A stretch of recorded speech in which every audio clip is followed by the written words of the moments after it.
Buenas tardes, bienvenidos a la séptima sesión del segundo seminario de estudios comparados sobre los virreinatos americanos, organizado por el Instituto de Investigaciones Históricas de la UNAM y el Grupo de Investigación Estudios Indianos de la Universidad del Pacífico. El tema que hoy nos convoca es el comercio en los virreinatos de Nueva España y del Perú. Las expositoras son dos especialistas en el tema, Cristina Ana Mazzeo y Guillermina del Valle. Cada una expondrá durante 20, máximo 30 minutos y luego conversarán entre ellas y responderán algunas preguntas del público que está conectado.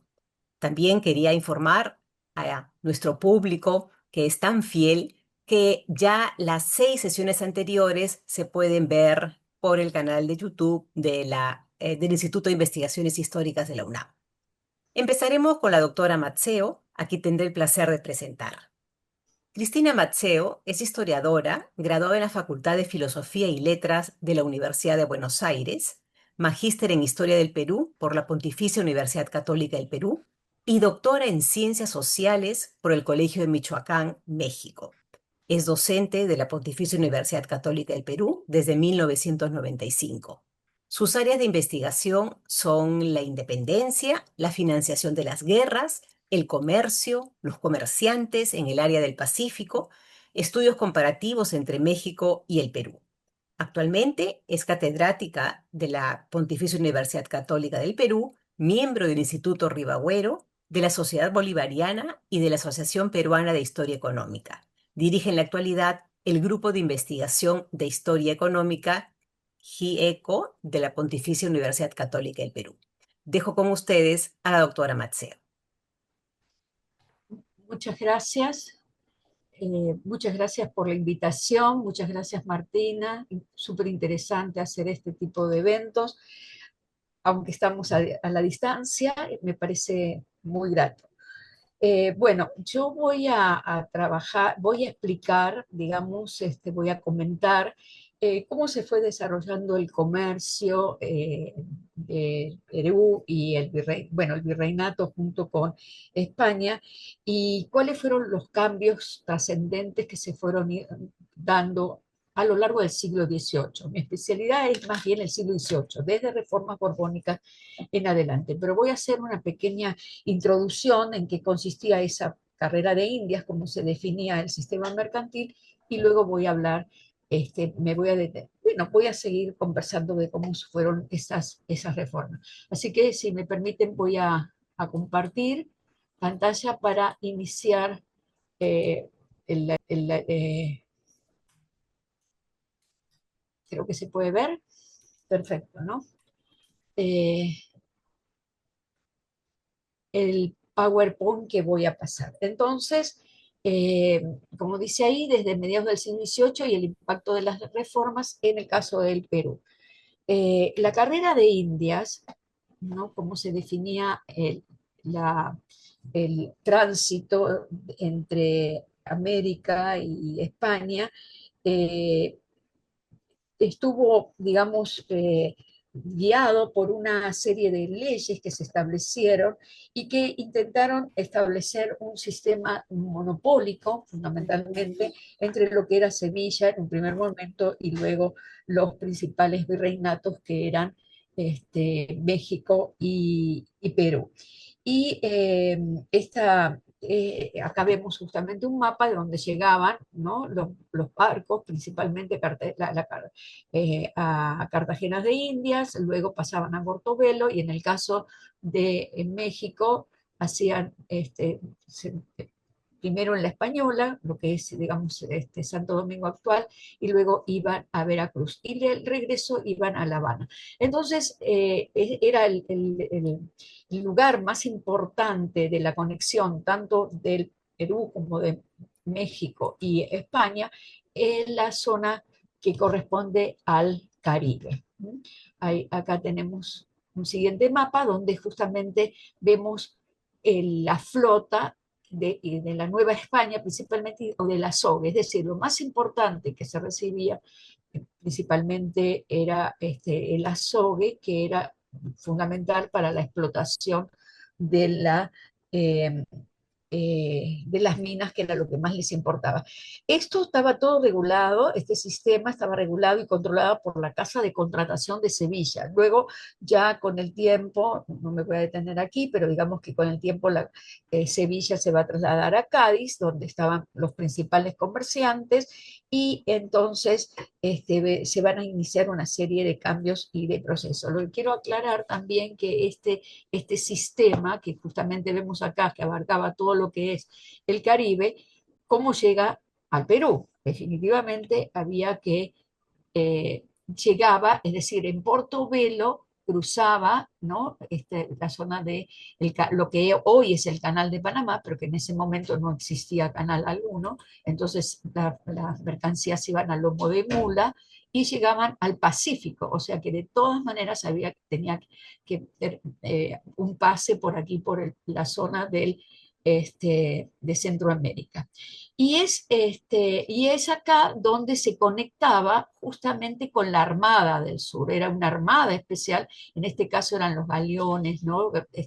Las flotas y los galeones, y acá, digamos, en el Pacífico era exclusivamente con una Armada del Sur que se preparaba para poder llevar las mercancías al Callao. El Callao era el punto, el puerto más importante en ese momento del Pacífico, así como era Veracruz para el caso de Nueva España, y de regreso el mismo camino hacia Panamá para luego tomar las flotas e ir eh, al, España. Ujú. Esta ruta de comercio de galeones van a llegar, como dije, bueno, a los principales puertos que eran La Habana, Cartagena, Portobelo y Veracruz. Bueno, acabo de comentar esto, ¿no? Entonces, la dinamización del comercio va a darse a partir de 1740 en lo que respecta al Pacífico. ¿Por qué? Porque evidentemente cuando se da en 1740 una de las reformas que van a establecer los Borbones, ya están los Borbones están desde el comienzo del siglo XVIII, después de la Guerra de Sucesión Española, se va a establecer, se va a utilizar la ruta del Cabo de Hornos. Quiere decir que los barcos salían de España y traspasaban todo el Atlántico y cruzaban por el Cabo de Hornos, ¿no? Que era el lugar este, incluso lo más al sur posible para poder subir, porque por el Pacífico era un poco complejo las rutas, ¿no? Pero bueno, de esa forma llegaban al Perú y esto va a dinamizar muchísimo el comercio. ¿Qué pasaba? ¿Por qué no se podía utilizar todo el Caribe? Bueno, el Caribe justamente estaba plagado de piratas y muchos barcos se perdían en el camino, otros también tenemos que pensar que en las famosas ferias que se hacían en Portobelo y los comerciantes, los ingleses llegaban fuera de términos, sabían cuáles eran, como las flotas tenían fechas fijas, ellos llegaban antes con sus mercancías y evidentemente vendían y saturaban el mercado y entonces se perdían. Y los comerciantes, peruanos, ya los famosos peruleros, así se los definía, ya no les convenía para nada ir a las ferias, por eso las ferias van a ir decayendo, las ferias que se hacen acá en la zona del Caribe, y de esa forma tomaron conexión directamente con sus pares, ya no en Sevilla, sino en Cádiz, y entonces a partir de 1740 esta ruta va a dinamizar el tráfico y además se va a complementar con la ruta terrestre, porque bueno, por Buenos Aires van a entrar mercancías, ahora lo vamos a ver, y que entonces ahí digamos que hay una conexión con esta ruta, ¿no? Aquí podemos ver, es decir, Buenos Aires era un camino muy largo, tomar la ruta del Cabo de Hornos sin tener un lugar en donde parar, ¿no es cierto? Entonces, evidentemente, en Buenos Aires recalaban y esto era lo que hacía que hay una ruta que se va a establecer desde Buenos Aires hacia la zona del norte, donde está Arica, donde está Potosí, y entonces esas dos rutas se conectaban, ¿no? Entonces el comercio del sur estaba prohibido, es decir, había una prohibición desde la época de Felipe II porque el sistema monopólico establecía que únicamente los puertos que se habían establecido, en el caso del Virreinato del Perú, era el Callao y Panamá, y no había otra alternativa. Pero de todas maneras esto al final nunca se mantuvo, nunca esta prohibición se mantuvo porque justamente Buenos Aires gozó de mucho tiempo antes de permisos para recibir navíos de permiso o navíos de permiso se llamaban, o navíos fuera de registro. Es decir, mientras se hacían las transacciones en los puertos del Caribe, Buenos Aires de todas maneras tenía este permiso especial. ¿Por qué? Porque era una zona muy desprovista de control por parte de la corona y entonces eso se producía por ahí muchísimo contrabando. Entonces trataban de ingresar las mercancías y además se cambiaban por justamente la plata de Potosí.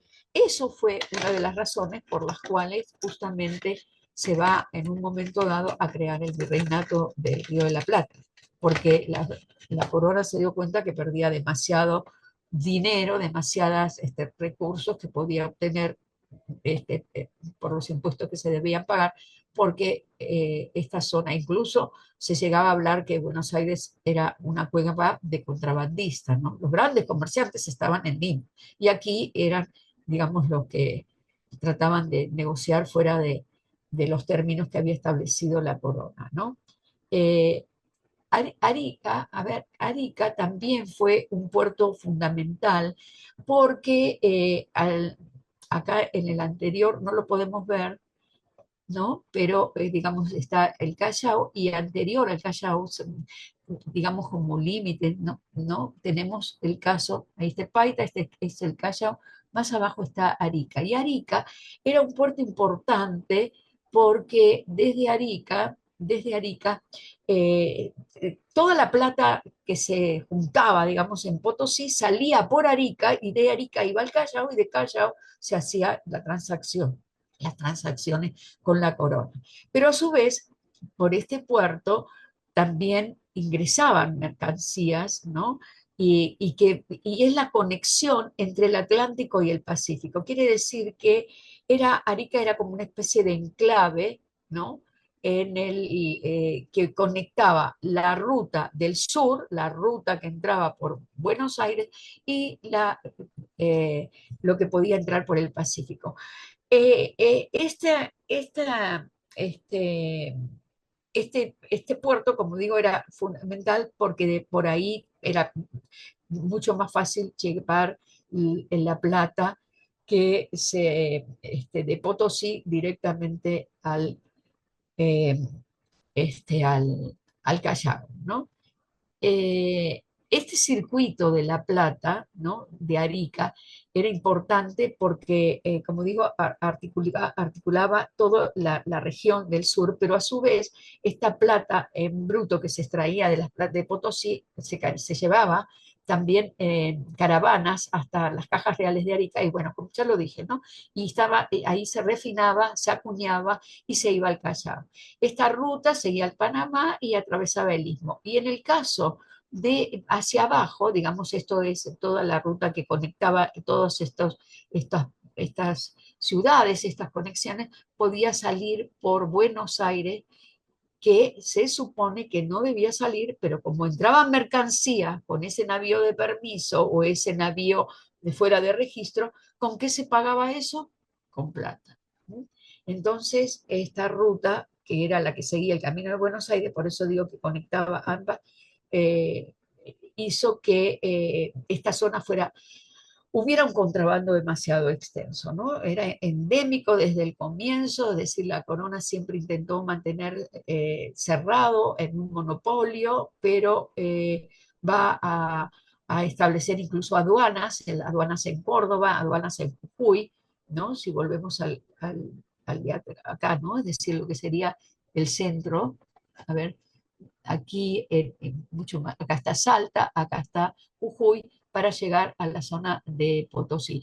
Pero esas aduanas no funcionaron, digamos, aduanas como controles, ¿no? Justamente para obtener algunos recursos, pero fueron en vano. Entonces, a medida que esta ruta continental se fue adquiriendo mayor importancia, eh, eh, el, el comercio por la zona de Buenos Aires va a ser bastante, va a estar basado mucho en el contrabando. Y uno del tráfico fundamental que entraba era justamente el comercio negrero, el comercio de esclavos negros, ¿no? Entonces, la decisión, y esta es una de las medidas que va a tomar la corona específicamente en el marco de lo que conocemos como reformas borbónicas, fue la creación del Virreinato del Río de la Plata, ¿no? Que lo van a, digamos, lo que no puedo controlar, bueno, veamos de qué manera lo legalizamos y le quedaba un recurso a la corona porque a partir de ahí todos los puertos que se detenían en la zona del Plata tenían que pagar sus respectivos impuestos. Y bueno, y el comercio de esclavos fue uno de los más importantes que van a mantenerse en esa región. Eh, a partir de aquí, digamos que otra de las medidas que se va a tomar es establecer el libre comercio de 1778. ¿Qué era esto? No es un libre comercio como lo entendemos nosotros en estos momentos o en la actualidad. Era un comercio protegido, un comercio regulado, pero ya se dieron cuenta que tener limitados determinados puertos era totalmente absurdo, porque los barcos que iban por Cabo de Hornos muchas veces tenían que recalar en Valparaíso y en otros puertos del camino, porque se necesitaba agua, necesitaban carenar el barco porque se les había malogrado algo, tenían que bajar las mercancías, y digamos, en esas situaciones al final terminaban vendiendo productos en el camino. Nunca fue un comercio totalmente cerrado. Entonces, ahí fue cuando se aplica este sistema de liberalizar los puertos, ¿no? En América, Puerto Rico, Santo Domingo, Cuba, Margarita, Trinidad, todos estos puertos fueron abiertos.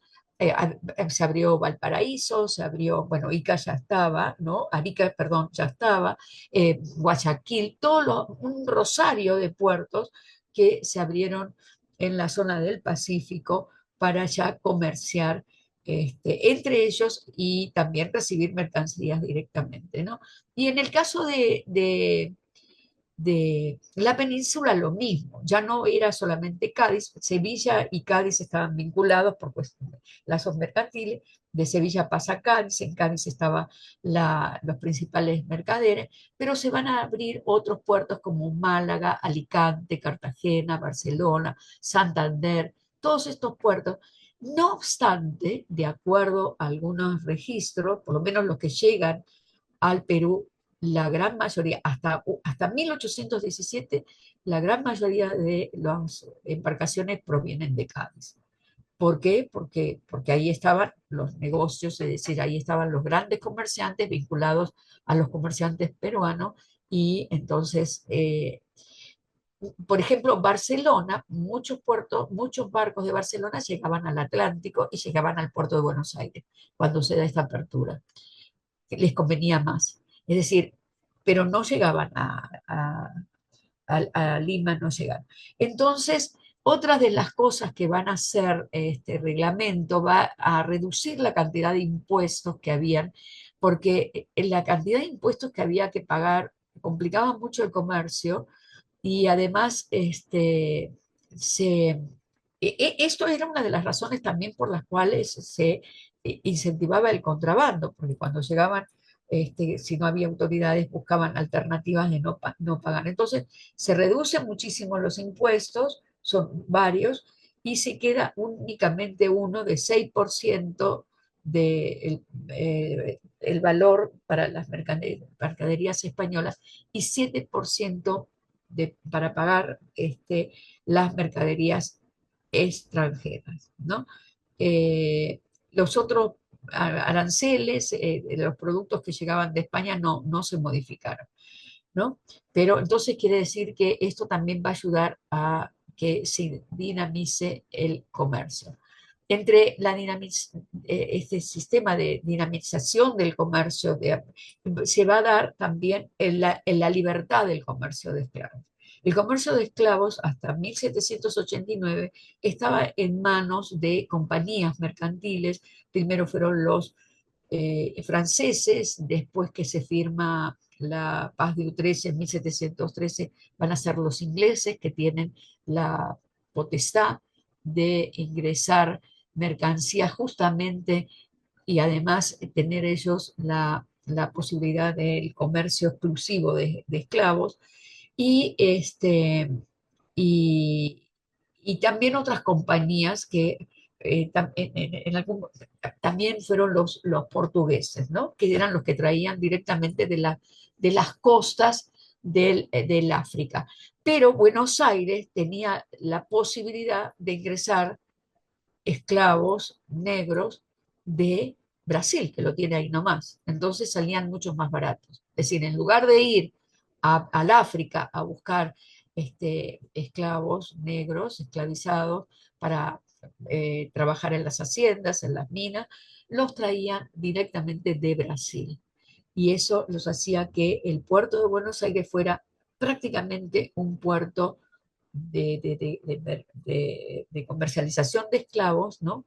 Y entonces, entre las reformas estas de liberalización, en 1789 se permite la libertad del comercio. Sin embargo, esto no es que cualquiera lo pueda. Como siempre, eh, la corona siempre buscó medios para controlar, ¿no? Entonces, había que tener una licencia, es decir, no era cualquiera, ¿no? Es decir, el comerciante que quería comerciar esclavo tenía que sacar una licencia, solicitar una licencia al rey, ¿no? Esta legislación va a encontrar como digo, el 28 de febrero de dicho año se va a conceder luego a Cuba, a Puerto Rico, a Santo Domingo, a Venezuela, ¿no? Y entonces lo que se exime es el pago de todo derecho de importación introducidos.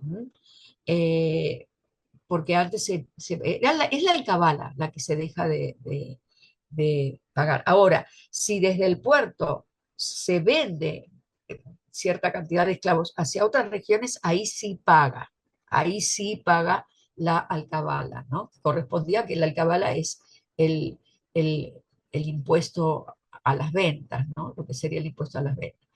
Bueno, todo este sistema que estoy así muy general, que estoy explicando, va a trastocarse, se va a partir del periodo de 1791-1796, cuando comienzan los conflictos bélicos entre Francia, primero entre España e Inglaterra, luego contra los franceses cuando se da digamos, la Revolución Francesa, y entonces es el único momento donde España e Inglaterra van a estar aliadas, ¿no? Y aquí se necesitan las embarcaciones neutrales. ¿Qué eran las embarcaciones neutrales? Aquellas embarcaciones que no entraban en el conflicto bélico. Por eso generalmente eran este, portuguesas y norteamericanas. Y norteamericanas eran las que hacían el tránsito, ¿no? Principalmente de las remesas que tenía que recibir España. España no se podía quedar sin dinero, sin lo que recaudaba en sus colonias, y entonces esto, eh, lo que va a pasar es que van a necesitar utilizar estas embarcaciones, ¿no? Esto se da en 1791 en Santo Domingo, Caracas, Buenos Aires 1795, no, en 1791 en Buenos Aires, 1795 en Paita y el Callao. El comercio neutral entonces fue el punto de quiebre del comercio entre España y América, y definitivamente no lo podemos desligar del contrabando, ¿no? Y esto tiene que ver con los enfrentamientos bélicos, ¿no? Que existían.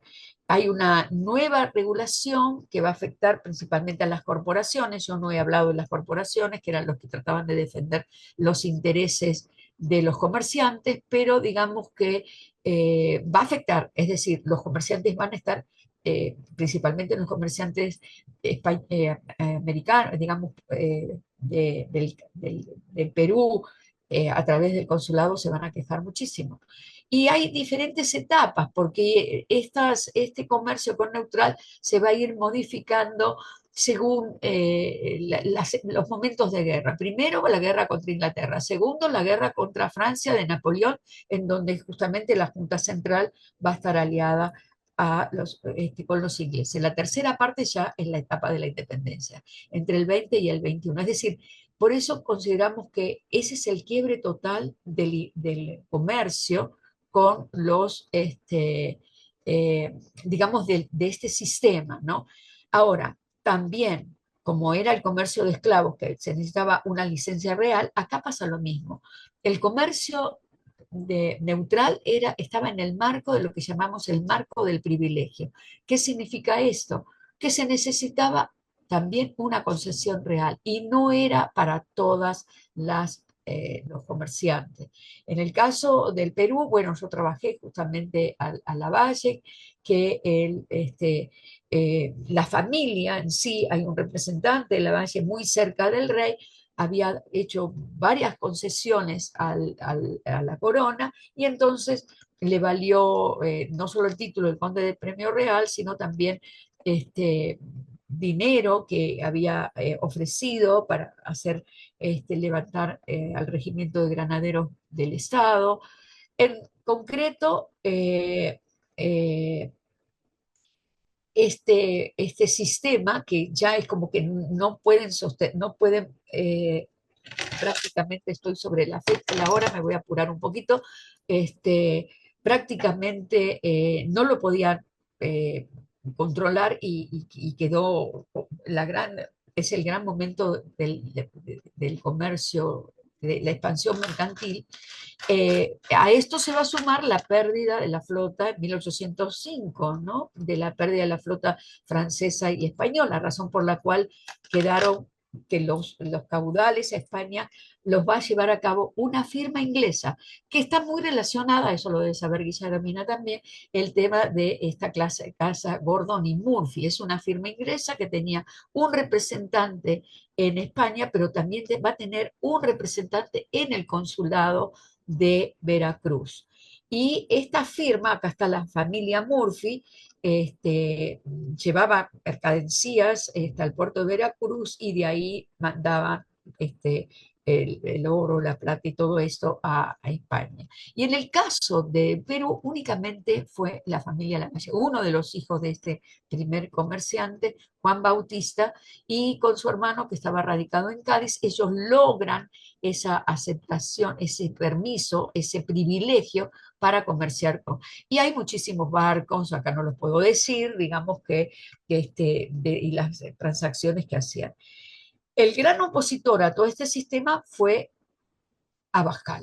Él va a estar en el comercio, manejando, digamos, el virreinato entre 1806 y 1816, y él se va a oponer totalmente a esto, va a tratar de frenar estas embarcaciones neutrales, como por ejemplo esta que había llegado a Río de Janeiro y que piensa pasar al Perú, y él dice que no, que esto no es posible porque se opone a las leyes de India. Es decir, era en ese momento los que estaban gobernando en España era la Junta Central y tienen toda esa política liberal necesaria para sostener la corona.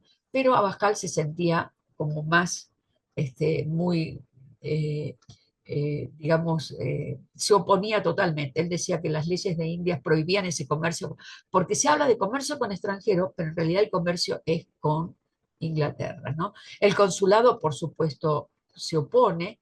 Aquí hay una nota interesante que dice que cómo van a permitir, dice, estos ingleses no necesitan mucho para arruinar la industria y es muy arriesgado porque seguro que van a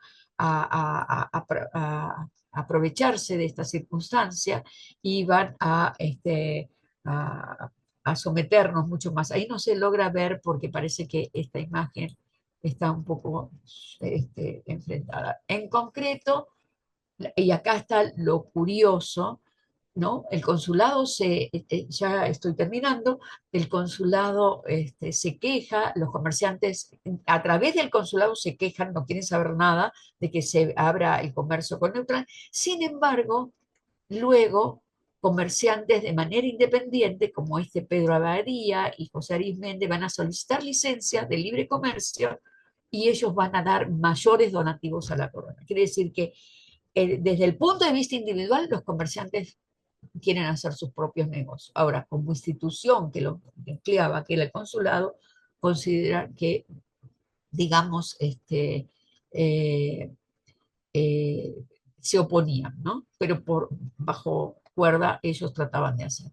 Entonces ya, digamos, para terminar, esta es la última, evidentemente los capitalistas extranjeros eran los que tenían mayor cantidad los que tenían posibilidades de comerciar porque ellos entran y una de las cosas que hacen era eh, prestar el dinero a la corona, prestar al virrey, prestar para sostener los ejércitos y eso les permitía esta concesión del comercio libre, como yo lo llamaba. Entonces, digamos que para concluir, podemos decir que había dos políticas, ¿no? Había dos, por un lado las leyes de India que establecía la imperiosa necesidad de, digamos, aceptar los pactos y tratados de comercio con Inglaterra, porque de lo contrario no les llegaban las remesas, entonces necesitaban que estas embarcaciones también llevaran las remesas a España.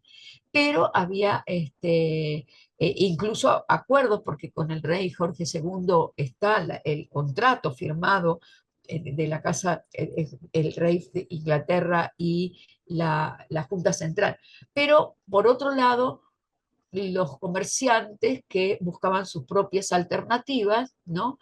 Y que, van a estar, y el consulado, la corporación del consulado que estaba totalmente en contra del comercio neutral, ¿no? Bueno, y esto es todo. Voy a... Muchas gracias, Cristina. Le cedo la palabra a Gisela von Gobeser para que pueda presentar a Guillermina del Valle. Muchísimas gracias, Martina. Gracias por esta magnífica conferencia, Cristina. La verdad, súper resumido toda esta problemática. Muchas gracias. Y pues tengo el honor y el privilegio de presentar a la doctora Guillermina del Valle Pavón. Ella es doctora en Historia por el Centro de Estudios Históricos del Colegio de México, profesora investigadora del Instituto de Investigaciones Doctor José María Luis Mora, directora editorial de la revista América Latina en la Historia Económica de 2006 a 2017. Es investigadora nacional en el tercer grado, es decir, el máximo grado que tenemos aquí en México. Se ha especializado en el estudio de los mercaderes de la Ciudad de México, en sus redes de negocios, así como en las funciones fiscales y financieras del consulado de comerciantes en el cual se agrupaban. Sobre todo estudia, los siglos XVI al XVIII. Asimismo, ha investigado sobre el crédito y los caminos México, Puebla, Veracruz en el periodo colonial. Y sobre los mencionados temas ha publicado más de 100 artículos y capítulos de libros y tiene 10 libros colectivos, que ella ha coordinado relacionados a estos trabajos. Además, tiene obras individuales de gran prestigio.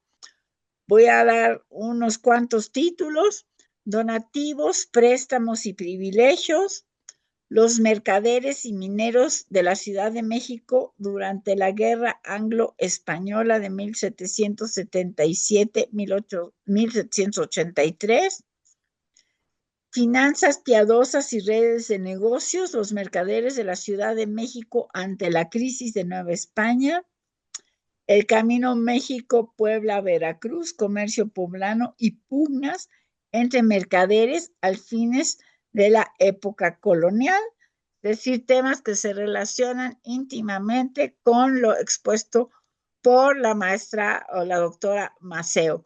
Pues adelante, Guillermina, muchas gracias por participar en estos ciclos. Sí, muchísimas gracias. Bueno, pues yo agradezco mucho a Gisela y a Valentina, perdón, a Martina, que me hayan invitado a esta reunión y por supuesto felicito mucho a Cristina por su presentación, que fue magnífica. Y bueno, voy a compartir pantalla.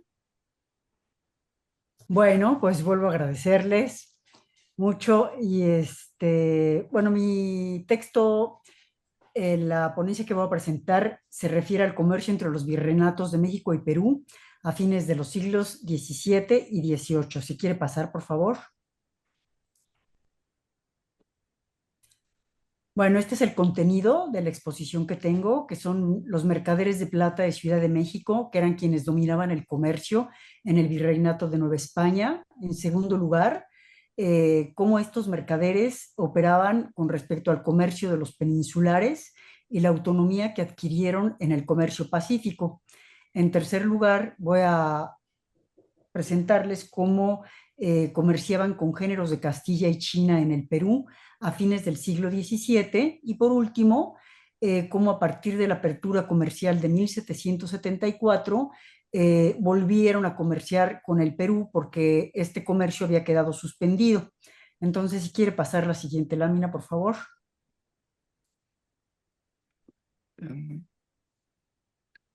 Bueno, la que sigue, por favor.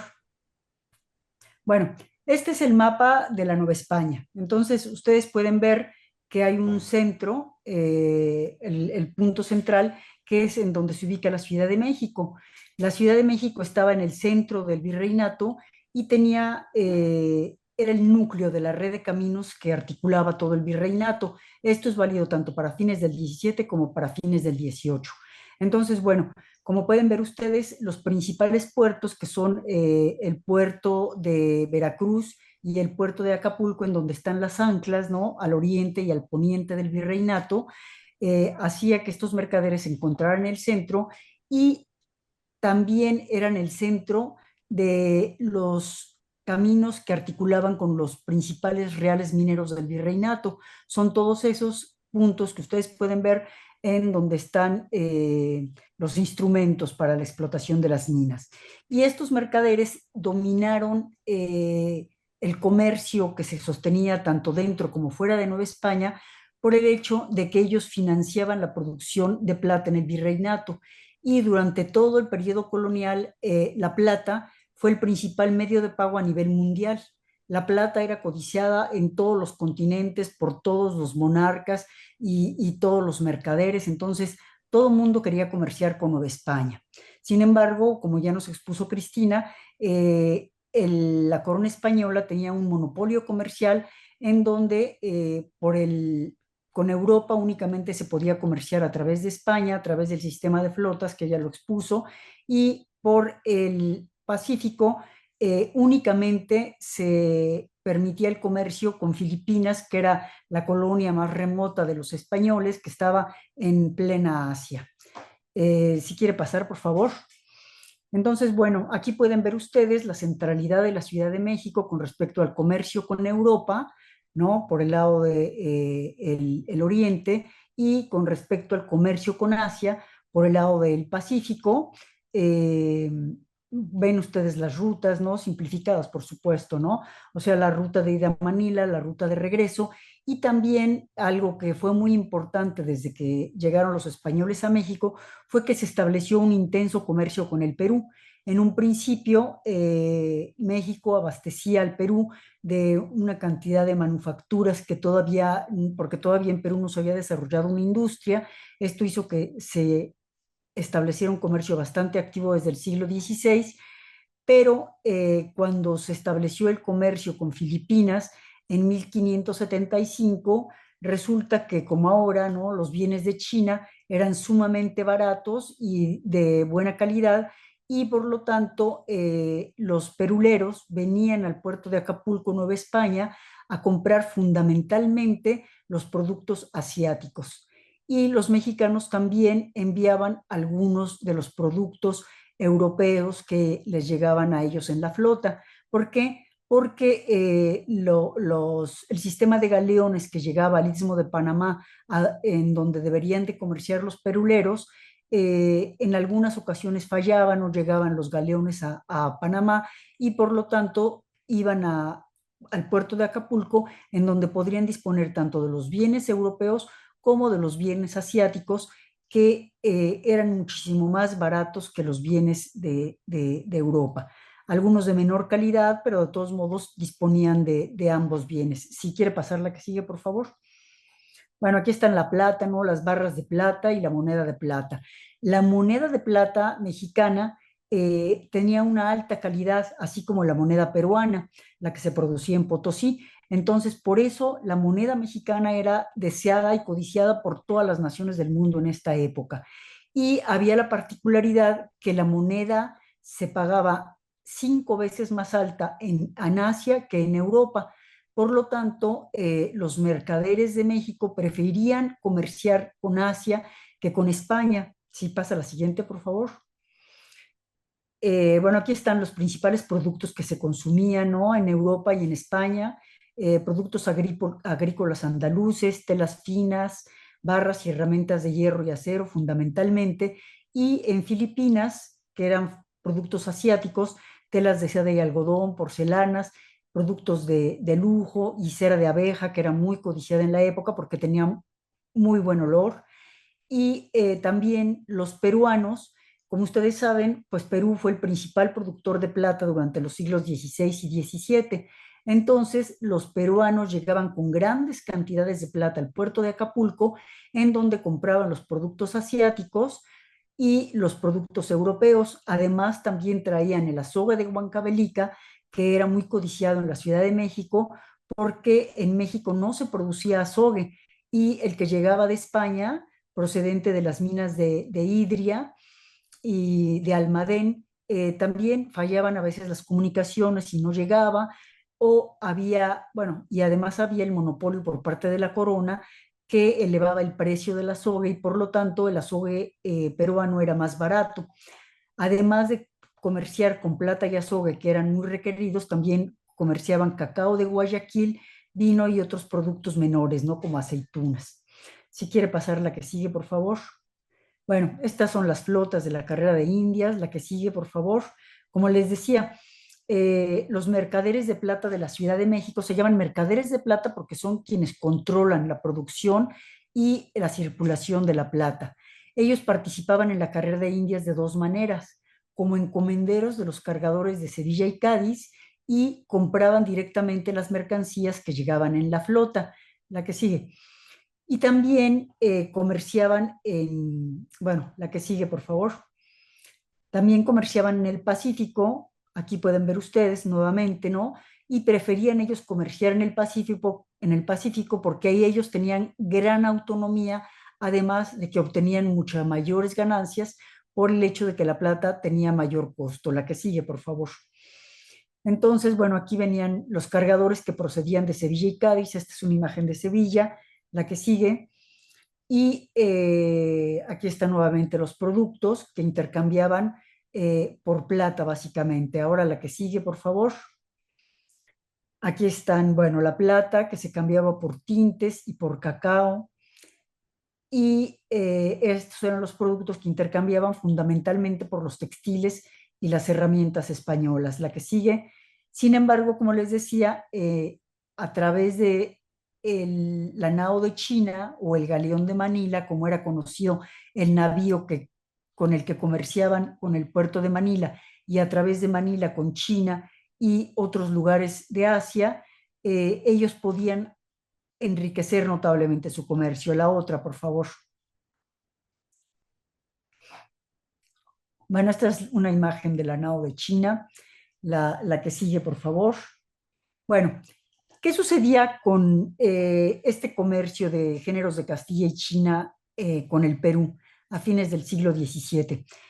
Este comercio había sido muy redituable, sin embargo, la corona estaba en contra de él. ¿Por qué? Porque tanto la plata del Perú como la plata de Nueva España se escapaba hacia el oriente, y España quería que toda esta plata fuera a dar a la metrópoli, ¿no? ¿Por qué? Pues para financiar sus guerras y para enriquecerse los mismos españoles y la corona española. Entonces, este comercio fue prohibido poco después de que se establece el comercio con Filipinas. O sea, durante el siglo XVI el comercio entre México y Perú había sido muy fructífero, había tenido una regularidad impresionante, pero después de que se establece el comercio con Filipinas, se cierra este comercio. Entonces se mantiene en menor dimensión a través del contrabando. En 1636 se cierra este comercio. Sin embargo, la producción de plata empieza a crecer en Nueva España a partir de 1670, y por lo tanto necesitan de mayor cantidad de azogue. Y la corona estaba muy, muy interesada en recibir el azogue de la plata novohispana. Entonces permite que se restablezca el comercio con el Perú en 1670, pero un comercio limitado. Sin embargo, pues como hay mucho interés en este comercio, el comercio se da en grandes dimensiones y nuevamente se empiezan a comerciar las sedas y los textiles de algodón orientales, así como otros productos y los géneros españoles.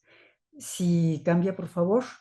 Aquí pueden ver ustedes, era un comercio de cabotaje. Aquí está el azogue que llegaba y se comerciaba tanto de manera legal con permisos del virrey novohispano y del virrey peruano, como de contrabando. La que sigue, por favor. Y bueno, aquí tienen ustedes una imagen de Huancavelica en el Perú. De ahí procedía este azogue, que es lo que reactiva este comercio. La que sigue, por favor. Y otro producto que tiene una gran relevancia es el cacao de Guayaquil, que los peruanos, los peruleros, pasan por Guayaquil, llenan sus navíos de cacao y los comercializan en Acapulco. Y el cacao es muy importante porque es un producto que se consumía muchísimo en México como alimento. Había una diversidad impresionante de productos que se podían elaborar con el cacao, y en particular el chocolate, que se consumía con agua. Y bueno, en esta época todavía no existe el café, por lo que hay una gran demanda del cacao. Además, el cacao de Guayaquil también se enviaba a través de la flota a España, en donde también había una gran demanda. Y otra particularidad del cacao es que se utilizaba como medio de cambio. ¿Por qué? Porque en la Casa de Moneda de México solo se producían pesos de muy alto valor, y entonces las operaciones menudas no podían realizarse sino únicamente con cacao. La que sigue, por favor. Bueno, entonces aquí pueden ver ustedes los productos que se comerciaban, productos géneros de Castilla que se comerciaban en el Perú por parte de los mexicanos. Tanto iban navíos de Perú al puerto de Acapulco para comprar estos géneros, como los mismos mexicanos también fletaban navíos e iban hasta el Perú. La que sigue. Y aquí están los productos textiles de la China, ropa de la China, que también se comerciaba en Perú y que era muy codiciada. La que sigue, por favor. Pero bueno, aquí están las rutas de cabotaje que se utilizaron a fines del siglo XVI. Pueden ver ustedes la ruta que se empleó para comercializar la ropa de Castilla y las marquetas de cera, tabaco también, tabaco español, se comercializaba, y el hierro, que era un producto también muy importante, tanto hierro chino como hierro español. La que sigue, por favor. Pero bueno, ¿qué sucedió? Que este comercio hacía que la plata mexicana y peruana fluyera para el oriente, lo que pues molestaba mucho a la corona española, y también que los productos orientales compitieran con los productos españoles, lo que desplazaba a los comerciantes de Sevilla y Cádiz, y por lo tanto se prohíbe este comercio. Y durante prácticamente todo el siglo XVIII, este comercio se mantiene únicamente a través del contrabando. Sin embargo, bueno, en 1774, como expuso Cristina ya, se establece el libre comercio protegido, es decir, un libre comercio limitado entre España y América, y se abren los puertos del Pacífico al comercio entre ellos mismos, pero únicamente el comercio de productos locales o autóctonos. Entonces, el cacao nuevamente empiezan a circular grandes cantidades de cacao de Guayaquil rumbo al puerto de Acapulco y a comercializarse tanto en toda Nueva España como en el Caribe y en la misma metrópoli. La que sigue, por favor. Entonces, bueno, aquí tenemos unas imágenes, ¿no? Del cacao de Guayaquil y, bueno, em, este comercio de cacao se mantiene y lo que sucede es que en 1779 entran en guerra Inglaterra y España, y esto hace que se bloquee la comunicación, bueno, que los ingleses bloqueen e impidan la comunicación en el Océano Atlántico, y por lo tanto los virreinatos americanos y todas las posesiones americanas se quedan sin el abasto de los bienes europeos, y esto da lugar a que solamente durante la guerra se reactive nuevamente este comercio que había estado en auge a fines del siglo XVII de sedas orientales e incluso de rezagos que existían en el virreinato novohispano de productos europeos, fundamentalmente textiles de Inglaterra, ¿no? Holanda, Italia, que habían quedado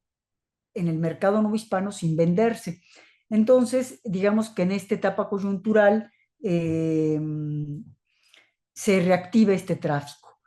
Y bueno, pues eso sería prácticamente mi intervención. Eh, Como conclusión, pues bueno, vemos que este comercio intervirreinal fue sumamente productivo durante estos 2 siglos, ¿no? Que en algunas etapas se mantuvo de manera oficial, pero la mayor parte del tiempo se llevó a cabo a través del contrabando, y que este cacao se comercializaba tanto en el Virreinato de Nueva España como en Europa a través del comercio de las flotas, y en el Caribe a través del comercio que llevaban a cabo los mercaderes de México. Muchas gracias. Muchas gracias, Muchísimas. Guillermina. Te doy la palabra, Martina. ¿La tomas No, no, la no, palabra? por favor, la tienes tú. Muchísimas gracias, Guillermina.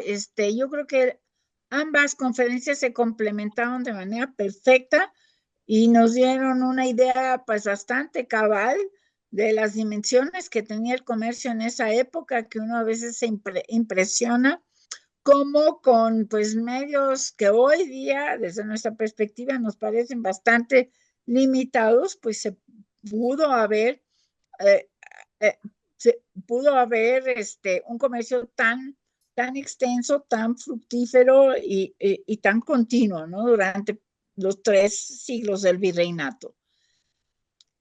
No sé si te damos la palabra a ti, Cristina, por si quieres hacer algún comentario, o a Guillermina para que haga un comentario sobre la ponencia de Cristina, para después empezar a contestar las preguntas del público. Bien, sí, perfecto.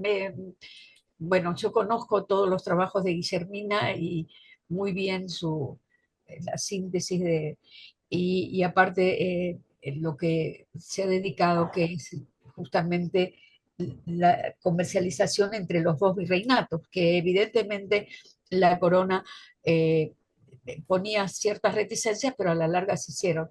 Y solamente quería agregar, y eso, que eh, claro, para México, Filipinas, o sea, el galeón de Manila era fundamental, porque fue realmente la conexión con Oriente y permitió el ingreso de todas estas mercaderías que eran chinas. Ahora, a partir de 1785, digo bien, se va a implementar una empresa que era la Compañía de Filipinas, que recién ahí se le va a permitir hacer el comercio entre Filipinas y el Perú, ¿no? En donde justamente hay varios comerciantes importantes que van a ser los factores de esta compañía, ¿no? Es decir, que yo encuentro únicamente directos desde China al Perú, únicamente a partir de 1785. Y otra cosa que me parece importante, que lo ha remarcado muy bien Guillermina, es que, claro, al principio la corona tiene que ceder en este comercio porque necesitaba el azogue de Huancavelica, que era mucho más fácil al lograrlo desde Huancavelica para la producción de plata en México que de Almadén. Y claro, todo esto va a cambiar con la coyuntura a partir del siglo XVIII, cuando México pasa a ser el principal proveedor de plata con las minas del norte, ¿no? ¿Verdad, Guillermina? Digo bien lo que estoy diciendo, ¿no? Sí, sí, claro. Entonces, justamente hay un cambio, ¿no? Es decir, de Perú, que era un poquito como la niña bonita al principio, va a dejar espacio y va a ser México el que va a tener la preeminencia, ¿no? Y además hay otra cosa que es bien interesante en la comparación, que México tiene un punto central en donde convergen las rutas. Todas las rutas tanto del norte, del sur, del este, del oeste, van a converger y van a pasar, ¿no? Por la Ciudad de México, y tiene salida a los dos océanos, ¿no? Entonces tenemos los mercaderes de La Plata por el lado que conectan España con Veracruz, pero por el otro lado estaban estos grandes comerciantes que conectaban Acapulco con Manila, ¿no? Entonces tenían como que era muchísimo más integrado, mientras que en el Perú dependía de esta conexión con Panamá para poder, o la conexión por Cabo de Hornos, no tenía otra alternativa. O como en algún momento se dio, que fue lo que dije, es decir, a través del puerto de Arica, digamos, conectarlo con el de Buenos Aires por tierra. Muy diferente, ¿no? Es decir, como que fue mucho más dificultoso. Dificultoso por un lado y quizás por el otro, claro, le permitió tener ciertas libertades, principalmente el contrabando, ¿no? El trabajo que tú has hecho con el tema que yo, entre paréntesis, hice una reseña de tu trabajo, el último, el contrabando, evidentemente era parte del sistema, no se podía limitar el contrabando porque el contrabando alimentaba el comercio, no lo podían controlar, y al mismo tiempo de alguna forma lo necesitaban por estas limitaciones que la misma corona colocaba, ¿no? Bien, bien interesante me parece hacer la comparación, ¿no? Guillermina, ¿quieres añadir algo? Sí, claro. Bueno, todo esto que dice Cristina me parece de lo más interesante, ¿no? Cómo este comercio excepcional que se establece durante la guerra con Inglaterra en 1778 se regulariza posteriormente cuando se crea la Compañía de Filipinas, y ya digamos que Perú tiene este abasto de los bienes chinos a través de esta compañía, que ya no está en manos de los mexicanos, sino que está fundamentalmente en manos de los españoles, que ese es un cambio muy importante. El Y otra cosa Estado, que me claro, gustaría el rey. señalar es el hecho de que, bueno, así como señala Cristina, ¿no? La trascendencia de la Ciudad de México como un centro entre los dos océanos, ¿no? Le dio una gran relevancia. Por otra parte, a mí algo que siempre me ha dejado muy impresionada es el hecho de que los peruleros mandaban plata a España para comprar bienes y ellos traficarlos directamente, a Ajá. diferencia de los mexicanos, que los mexicanos nunca salieron al mar. O sea, bueno, salieron, pero en muy pequeñas proporciones, ¿no? Eh, y ellos lo que hacían era que recibían los bienes europeos y los vendían como comisionista, a diferencia de los Ah, mercaderes del Perú, que los mercaderes del Perú invertían muy grandes caudales mandaban plata a España, compraban ellos las mercancías directamente en España e incluso en Europa y posteriormente las comercializaban en el virreinato. Claro Claro, que el problema de esto era que dependían de las armadas que venían a América y las armadas pues no siempre fueron regulares, ¿no? Y por eso es que ellos tenían que mandar también sus navíos al puerto de Acapulco porque a veces había más regularidad con el sistema de flotas que llegaba al puerto de Veracruz que con el sistema de galeones que llegaba a Panamá. De hecho, claro. bueno, algunos historiadores han sostenido que los galeones de Panamá entran en crisis a partir de fines del siglo XVIII, de fines del siglo XVII, y que es por esto que los peruleros vienen con mucha mayor regularidad al puerto de Acapulco a comprar bienes europeos y chinas de lo que iban al puerto de Panamá, ¿no?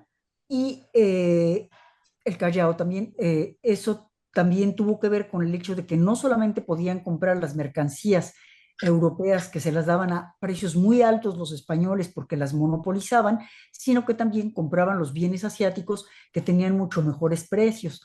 Entonces, bueno, en esto el hecho de que los peruleros hayan tenido sus propios navíos y comercializado con ellos es una cosa pues muy notable, ¿no?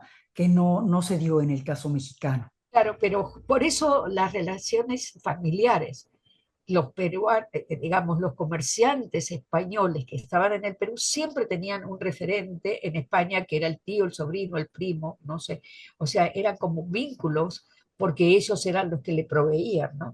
Y esa forma de ir directamente a España o tener justamente estos factores en España que les mandaban las mercancías era porque eh, no les convenía para nada mantener, ir a las ferias.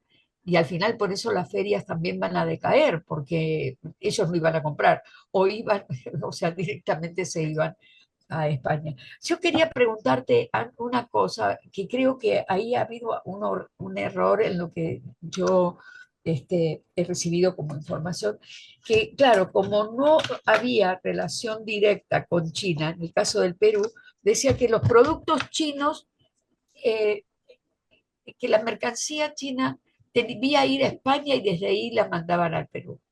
Creo que lo que pasaba es lo que tú dijiste, es que las compraban en Acapulco por estos comerciantes españoles que se instalaban ahí y que las comerciaban con los peruanos, ¿verdad? O sea, no sé si está claro lo que te digo, ¿no? Es decir, las Bueno, mercaderías chinas iban a España. lo que pasa es que sucedían ambos fenómenos. Por una parte los compraban en Acapulco, pero por otra hay que tener en cuenta que los europeos, los holandeses, los ingleses estuvieron muy presentes en Asia. Entonces también compraban textiles de la India, textiles de China y los comercializaban en Europa. Entonces, y bueno, con la Compañía de Filipinas también por parte de los españoles, ¿no? Entonces, estos textiles llegaban a España también por medio de los europeos del norte de Europa, ¿no? Fundamentalmente holandeses e ingleses. Incluso en Cataluña, ¿no? Ellos hacían unos textiles que se llamaban los pintados, que eran textiles asiáticos. Me imagino como eran de algodón, que eran fundamentalmente de la India, los pintaban en Cataluña y posteriormente, bueno, en Barcelona fundamentalmente, y posteriormente los mandaban a América. Entonces se daban ambos fenómenos. Claro, sí, sí, sí, sí, perfecto. Sí, Sí, muy bien. Yo creo sí, que podríamos, Tenemos unas preguntas del público. sí. ¿Tú quieres, Martina? Ok, Sí, sí, adelante. sí. A ver, eh, Ernesto Espinosa pregunta, ¿qué papel jugó Cantón o Macao como colonia portuguesa durante la unificación ibérica que abarca desde 1580 hasta 1640? Y Filipinas fue la principal entrada de comercio para cambiar sus productos con Macao, Malasia, Indonesia, India y Timor Oriental durante la época del galeón de Manila o la nao de China. Guillermina te corresponde a ti porque es tu tiempo. Siglo XVI, XVI, XVII. Claro, bueno, en un principio Perú estableció un comercio directo con China y enviaba sus propios navíos a China, porque bueno, los peruleros fueron realmente unos navegantes extraordinarios, ¿no? Porque llegaron hasta China. Sin embargo, al ver la corona, cómo la plata se escapaba hacia el oriente por una parte y por otra parte cómo se dejaban de comprar los textiles europeos por consumir los textiles chinos, este comercio se cerró y de manera muy temprana, en 1593 aproximadamente, se estableció un reglamento en donde únicamente se podía comerciar entre el puerto de Acapulco y la ciudad de Manila, bueno, el puerto de Manila. ¿Y esto por qué? Porque para la corona era muy importante tener un enclave en Asia. Entonces tenía que mantener a las Filipinas, pero en Filipinas no había productos con los que se pudiera comercializar y que se pudieran ser rentables para generar riqueza.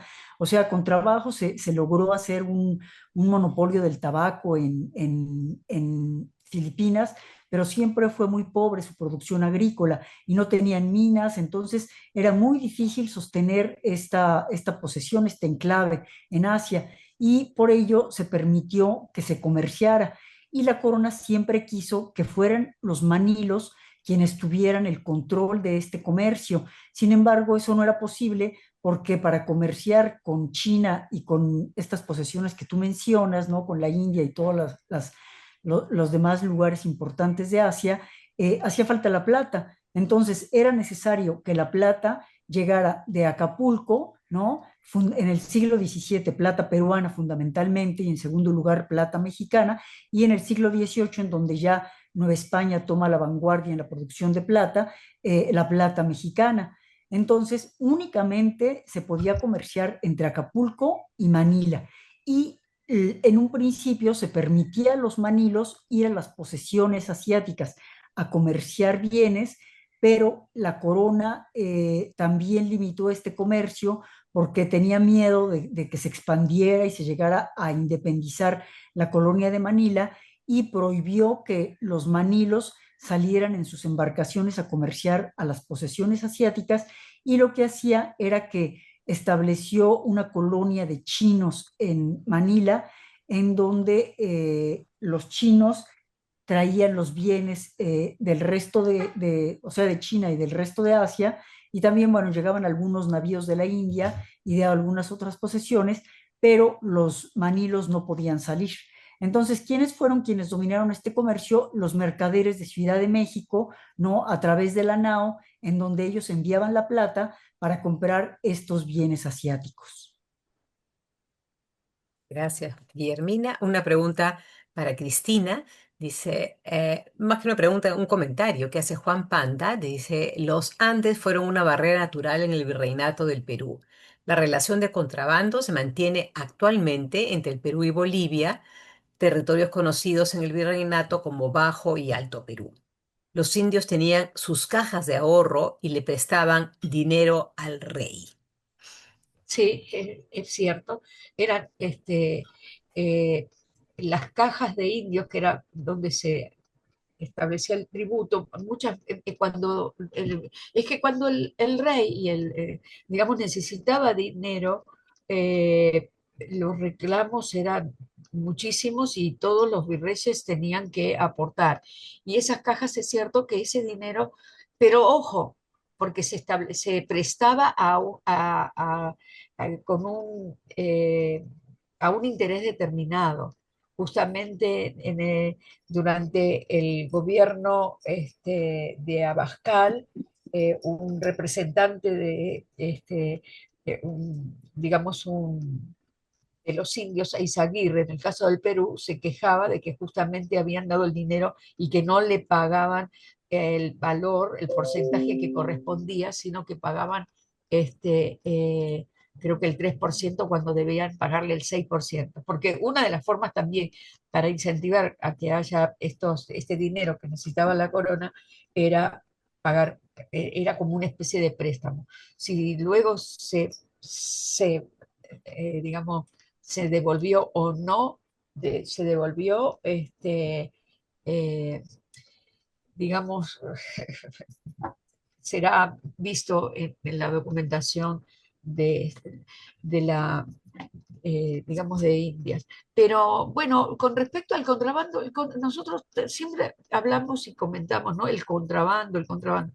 Realmente no tenemos noción de la cantidad de lo que se drenaba. ¿Qué cantidad debe haber salido a través del contrabando y que evidentemente incentivó y activó todo lo que fue el desarrollo del capitalismo, ¿no? En España, en Europa, porque el dinero, la plata, el oro no quedaban en España, sino que prácticamente lo que generó justamente una gran inflación, ¿no? Porque inundó esta plata que recibía. Y evidentemente yo creo que, obvio, en lugares donde la geografía es difícil, creo que por ahí siempre va a haber este sistema de contrabando, ¿no? Definitivamente, ¿no? Bueno, Este, y una última pregunta para las dos. Dice, una pregunta de Jorge Luis Chacmana. Dice, ¿de qué forma las reformas borbónicas afectaron el comercio en los virreinatos? ¿Hay trabajos historiográficos de personajes comerciantes importantes? Si fuera así, ¿cuáles son? bueno, yo podría decir que las reformas afectaron, pero no afectaron de la manera en que la historiografía tradicional dice, ¿no? Porque dentro de las reformas, cuando se establece el virreinato del Río de la Plata, dice que eso afectó muchísimo a los comerciantes del Perú porque les quitó digamos, mantener ese monopolio. Sin embargo, justamente mis trabajos hechos con respecto a los comerciantes, y esa es mi primera tesis que presenté en la universidad y tiene ya 40 años casi, ¿no? O sea, sí, 30 años, vamos a decir, no me acuerdo bien, pero serán 30, del 94, no sé cuántos años han pasado. Evidentemente muestro como que los comerciantes supieron encontrar otras alternativas, es decir, supuestamente perdieron el monopolio porque todo era desde Lima hacia Cádiz, pero se volcaron a otras actividades mercantiles. Entonces, por supuesto que hay trabajos historiográficos que muestran todas estas diferentes alternativas que van a tomar los comerciantes para mantenerse. Y tal es así que ellos fueron los principales proveedores. Los comerciantes en el Perú fueron los que sostuvieron la guerra de independencia. ¿De dónde sacan ese dinero? Del comercio. No tiene otra alternativa. Y por eso defendieron hasta último momento el sistema, porque no querían perder. No querían perder el sistema que ellos conocían y las conexiones que tenían. Entonces, esa es la razón por lo cual se van a endeudarse para poder mantener los ejércitos en contra de San Martín y en contra de todas las... y también mandar ese dinero principalmente a España cuando España está en la guerra con Francia. O sea, necesitaban y estos son los comerciantes los que entregan el dinero.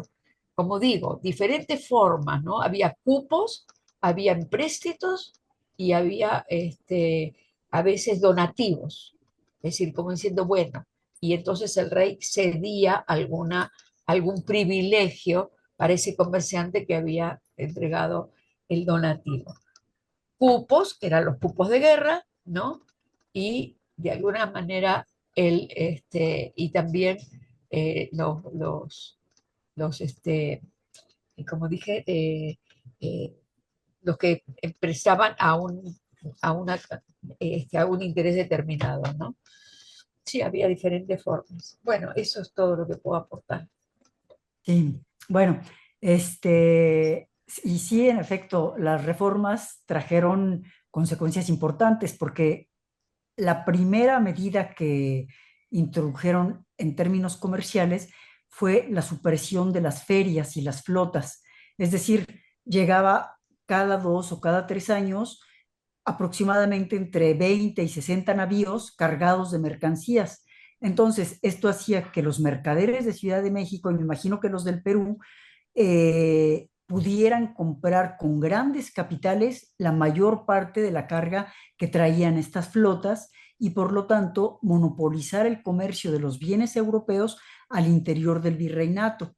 Entonces, al establecer el libre comercio, ya no solo llegan las flotas, bueno, las flotas ya no llegan, sino que ya pueden llegar navíos al puerto de Veracruz en cualquier momento, ¿no? Y esto hace que gente que tiene pequeños capitales pueda ir al puerto y comprar cantidades mínimas de mercancías y ya no depender de la intermediación de los mercaderes de la Ciudad de México. Y además, otra importante reforma de esta época de fines del 18 es el hecho de que se establecen nuevos consulados. Un Claro, consulado es la corporación o el gremio en donde se asocian estos mercaderes para defender sus intereses y además les permite ejercer la justicia mercantil. Entonces, la corona también en la época de las reformas eh, abre consulados en el puerto de Veracruz y la ciudad de Guadalajara, ¿no? Y otros consulados también como el de Buenos Aires, ¿no? Que entonces estas grandes asociaciones compiten con los consulados de Perú y de México que habían tenido hasta entonces el monopolio. Y digamos que el consulado logra seguir teniendo privilegios y prebendas por parte de la corona. ¿Por qué? Porque son quienes reúnen los grandes capitales que se acumulan en Nueva España y cuando la corona necesita capitales para emprender sus guerras, los mercaderes son quienes les prestan estos capitales y por lo tanto la corona se ve obligada a darles concesiones que favorecen el comercio que ellos realizan. Entonces, a pesar de que se realizan estas reformas, pues estos comerciantes se fortalecen muchísimo, cosa que no sucede, por ejemplo, con otros grupos, como es el caso de los indígenas, ¿no? Que se comentaba de las cajas de comunidad que prestaban sus capitales. Con las reformas borbónicas, la corona quita los capitales de estas comunidades indígenas y las mete en una caja de consolidación en donde únicamente los funcionarios reales los pueden utilizar y finalmente acaba robando estos capitales, ¿no? Entonces, las comunidades indígenas pierden totalmente con las reformas. Este es simplemente una de los elementos a través de los cuales pierden sus capitales, los capitales de sus cajas de comunidad que les servían para operar en caso de alguna emergencia y pasan estas a manos de un funcionario real que decide si se pueden utilizar o no se pueden utilizar estos fondos. Entonces, bueno, como hay muchos otros casos en donde las reformas son un éxito. Para la corona, por supuesto, no para claro. los ciudadanos americanos, ¿verdad? Ujú. Así es. Bueno, Bueno, muchísimas gracias al público que ha estado expectante por esta sesión, a Guillermina, a Cristina, que nos han regalado verdaderamente unas bellísimas exposiciones. Les recuerdo que las 6 conferencias anteriores están ya disponibles para ustedes en el YouTube del Instituto de Investigaciones Históricas de la UNAM y que la próxima semana nos volvemos a reunir para el tema Bibliotecas conventuales en los virreinatos del Perú y Nueva España con Pedro Guibovich y César Manrique. Muchísimas gracias a todos y nos vemos pronto. muchas Muchas gracias. gracias. Muchas gracias, Luego. Martina. Muchas Chao. gracias a las Gracias. conferencistas y a todos ustedes. Y muchas gracias también a los técnicos de nuestro Así Instituto de es. Investigaciones Históricas, Gracias. especialmente a Alonso, que una vez más nos salvó el problema. ¿Eh? Ok, Muchas, Gracias. muchas gracias gracias. a Chao, todos. chao. Chao, Gracias. Gracias. chao. Gracias, Chao. Guillermina. Luego. Gracias, A Cristina. ustedes. Hasta luego.